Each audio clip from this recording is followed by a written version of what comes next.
Here's Brad Blue Nile Farms. It's another wonderful long farming day between breaking hay, baling hay, having breakdowns, and trying to deal with hay that's already been baled that wound up getting rained on, and trying to flip it over so it dries. It's just been a crazy day, and the day's not over yet because my plan is to go run around a few fields, grab a bunch of round bales that are sitting out, and bring them into a tighter area where I can eventually get them on the trailer and get them home. Because none of these are on my property. They're all scattered around in different properties. So what I want to talk about today real quickly are bale spears, and both front and the rear. I think that if you have the opportunity to be hooked up to a bale spear in the back off your 3-point and one on your quick attach loader bucket, that is the way to go. And as far as bale spears go, the only thing I can tell you is that I find that I like the bale spears that have multiple points of contact in the bale so the bale doesn't spin on you. I like that. And the other thing you need to do is get a brand that you can get replacement spears. I am infamous for breaking spears, and I break them mostly with a skid steer because the power of the skid steer is so much greater than the tractor. And I think I'm pretty good as far as manipulating bales and flipping bales and managing them both in the skid steer and on the tractor. And actually I prefer to load bales in the field and at home using the tractor more than the skid steer. I find that skid steer really kind of tears up my driveway more, and I make a lot more holes, and it doesn't have the reach across the trailer like a tractor does. So I can load on one side an entire trailer without worrying about getting on the other side, where the skid steer I can't really offload. I can push a bale across, but I can't offload. A lot of times it's hard to reach.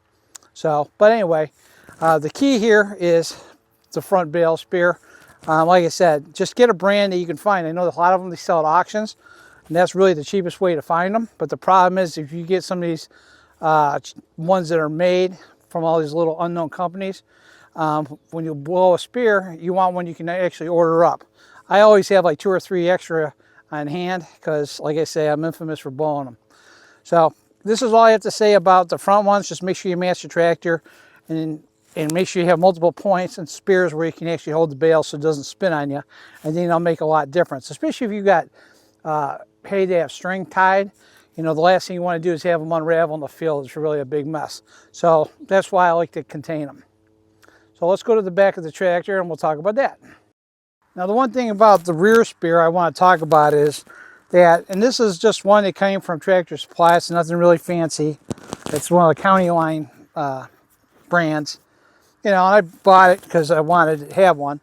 But what I like about this spear more than some of the others, especially because my bales are very tight in the core, I like a spear that's more thinner, where I know it could pierce into the bale. If you get some of these that have real thick spears, they may last you, but they have a hard time to penetrate the bale. So that's one issue. The other thing I always put on, you know, because I tell people on my channel, I bring up the hydraulic top link, and a lot of people never either heard of it or don't really understand the purpose of it. But I use a hydraulic top link on the rear barrel spear all the time. And why I do that is if you set it at a certain distance and you come in straight and even, sometimes as you're crossing a rough field or something, the bale falls off.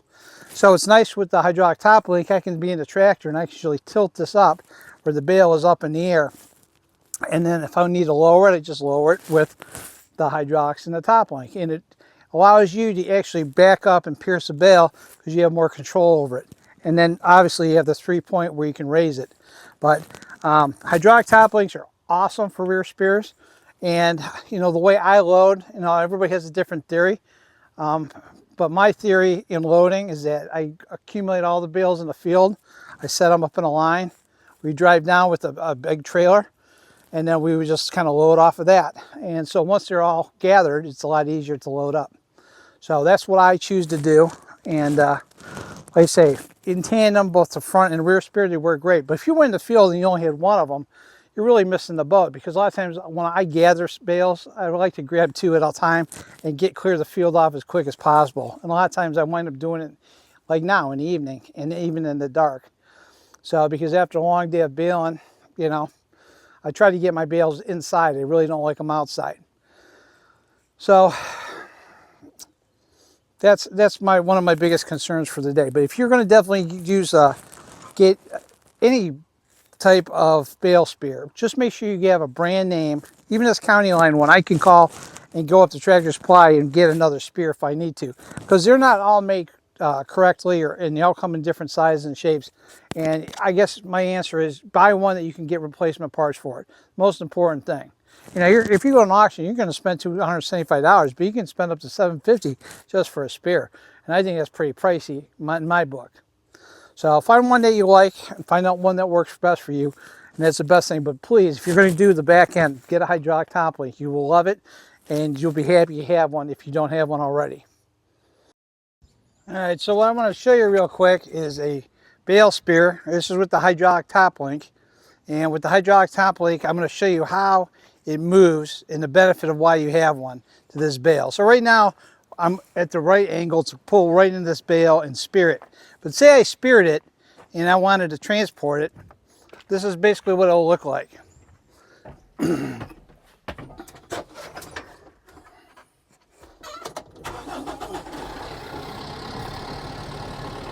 So with the tractor running, you can see from the remotes in the tractor, I can remove this hydraulic top link either really low or real high. It's up to you where you have this adjustment. So if I'm angled where I want to come into that bale, I can just easily back into it straight, pick it up, and you can see if I pull out, it's going to fall out.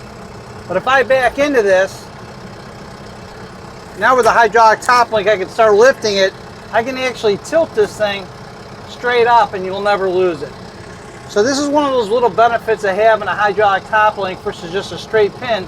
You have control of your unit. Then you just set it down with the hydraulic top link and pull out. It's relatively very simple.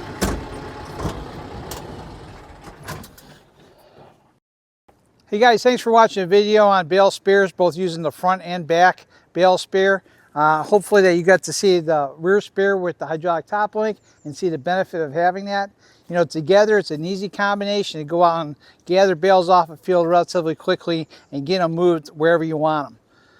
Thanks for watching, and I'll talk to you guys later.